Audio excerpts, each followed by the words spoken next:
The Cave of Adullam, a place of refuge in the Judean wilderness. Picture this. Imagine being anointed to be king, having a divine calling on your life. But instead of a throne, you find yourself hiding in a cave. You're hunted, you're desperate, and you don't know what the future holds. That was David's story. And in that dark cave, God began shaping an army that would change history. Join us today as we uncover the secrets of the Cave of Adullam, a place where broken lives were mended, outcasts found acceptance, and a ragtag group of misfits became a powerful force that laid the foundation for a nation. A fugitive in the wilderness. The year is 1000 BC, and the region is Judea, a land of rolling hills and deep valleys. The political landscape is dominated by King Saul, a leader consumed by paranoia and jealousy. And at the center of this maelstrom is our protagonist, David, a young man anointed by God to be the next king, but who now finds himself on the run, hunted like a wild animal by his former mentor and friend. Following the infamous incident where David slew Goliath, the giant from Gath, his fame spread like wildfire across the land. But this legendary victory cast a long shadow, drawing the attention of King Saul, who saw the young man not as a son, but as a threat to his throne. The turning point comes when Samuel anoints David as king in secret, recognizing David's unwavering faith and courage.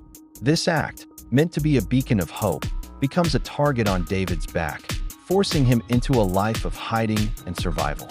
Now, with each passing day, the threat of Saul's soldiers looms larger, pushing David and his small band of loyal followers deeper into the wilderness. Their journey takes them to the southern Judean desert, a harsh and unforgiving terrain of rocky outcrops and hidden valleys. It's here that they stumble upon a natural cave, a place of refuge, a sanctuary in the heart of the wilderness. This cave would become known as the Cave of Adullam, a place where destiny was forged and a nation was born. From refuge to gathering place, the Cave of Adullam wasn't just a natural wonder. It was a symbol of hope in the darkest hours. As David and his companions sought refuge within its cool, damp interior, it offered them a respite from the scorching desert sun. But more importantly, it provided a shield against the relentless pursuit of Saul's army. The entrance to the cave was concealed by a rocky overhang, making it nearly impossible to detect from the outside, a perfect hiding place for those on the run. As word spread about this secret refuge, more people started to trickle in, drawn by the promise of safety and guided by an instinct to align themselves with the future king. These were men who had suffered under the tyrannical rule of King Saul, men who had nowhere else to turn. Among them were the poor, the marginalized, and the dispossessed, all united by their desire for freedom and their belief in David's leadership.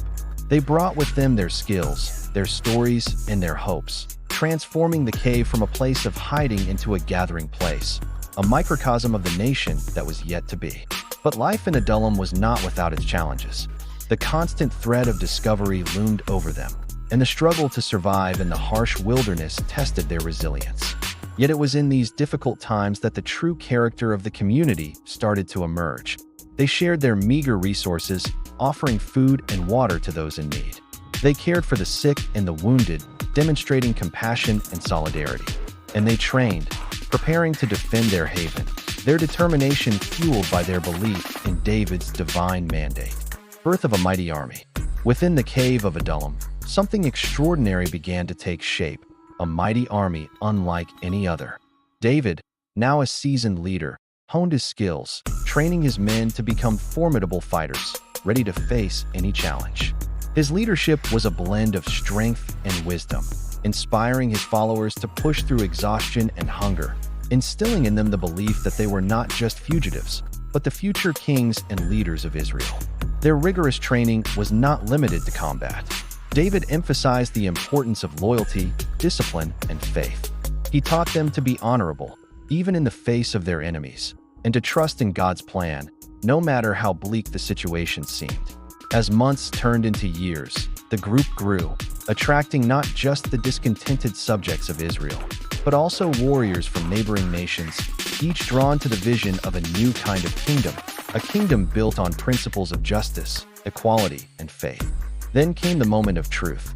Saul, driven by his obsessive paranoia, finally cornered David and his men at the entrance of the Cave of Adullam. It was a critical moment, a test of everything they had endured, learned, and believed in. But David and his army were ready.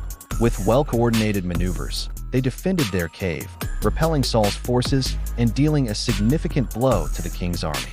This victory was more than just a military triumph. It was a testament to the power of unity, perseverance, and faith. It announced to the world that a new era was dawning, an era of hope and prosperity under the leadership of David. Lessons from the cave. The Cave of Adullam is more than just a historical footnote. It's a profound symbol of resilience, unity, and faith. For us today, it holds timeless lessons that can inspire and guide us through our own challenges. First and foremost, the Cave of Adullam teaches us the importance of finding refuge in times of crisis. Just as David and his followers sought shelter in the cave, we too need safe spaces where we can retreat, regroup, and find strength to face our problems. These could be places, communities, or even mental spaces that offer us comfort and support. Moreover, the cave symbolizes the power of community. In a world that often emphasizes individualism, it's easy to forget the strength that comes from working together. The diverse group of men who gathered in Adullam, each with their unique skills and experiences, came together to form a united front. They shared their resources, their stories, and their hopes, creating a sense of belonging that was essential to their survival and eventual triumph. Furthermore, the birth of the mighty army in the Cave of Adullam underscores the significance of preparation and training. David's commitment to honing his men's skills, not just in combat, but also in character, enabled them to face their challenges with confidence and achieve remarkable victories. This teaches us that success is rarely accidental. It's the result of dedication, practice, and a willingness to learn and grow. Finally, the story of David and Goliath reminds us of the transformative power of leadership. David's leadership was characterized by strength, wisdom, and an unwavering belief in his cause. He inspired his followers to believe in themselves and to trust in a higher purpose, ultimately leading them to victory and the establishment of a new kingdom. Modern application. In today's world, where challenges and adversities can seem overwhelming, the lessons from the Cave of Adullam resonate deeply. Many of us face situations where we feel hunted, where the odds are stacked against us, and where the path forward seems unclear. It's in these moments that the lessons from Adullam can serve as a guiding light. Firstly, finding our own personal cave, our safe space, is crucial. This could be a quiet room in our homes where we process our emotions, a close circle of friends who offer a listening ear and a shoulder to lean on, or even a spiritual community that provides solace and guidance. In these sanctuaries, we can heal, we can strategize, and we can gather the strength to navigate the storms of life. Secondly, embracing the power of community is essential. We are not meant to go through life alone. The Cave of Adullam teaches us that our struggles become lighter, our burdens easier to bear, and our victories sweeter when we share them with others. Building meaningful connections, being there for others, and creating a support system can make all the difference in our ability to overcome challenges. Moreover, investing in ourselves and our growth, much like David did with his army, is vital. Whether it's acquiring new skills, educating ourselves, or seeking professional help, taking these steps empowers us to face whatever challenges come our way with greater confidence and resilience. And finally, recognizing and nurturing good leadership in our lives is paramount. Good leaders, like David, have the ability to inspire, to guide, and to uplift. By surrounding ourselves with positive influences, we can learn to see challenges not as insurmountable obstacles, but as opportunities for growth, learning, and transformation. Closing reflection and call to action. The Cave of Adullam stands as a testament to the power of resilience, unity, and faith. The story of David and his companions resonates through the ages, reminding us that even in the darkest of times, hope can prevail. As we reflect on the lessons from this ancient cave, let us be inspired to find our own sanctuaries, embrace the strength of community, invest in our growth, and nurture good leadership in our lives. Let the Cave of Adullam be a beacon guiding us through life's challenges, reminding us that with faith, courage, and unity, we can overcome any obstacle and create a better future for ourselves and for those around us. Thank you for joining us today. If you found inspiration in this episode, don't hesitate to share your thoughts in the comments below. Your comments are valuable and can enrich the discussion. And if you're part of our community, be sure to subscribe to be notified of our latest episodes. Together, let's continue to explore, learn, and grow. Until next time, may the spirit of resilience and unity from the Cave of Adullam inspire you on your journey.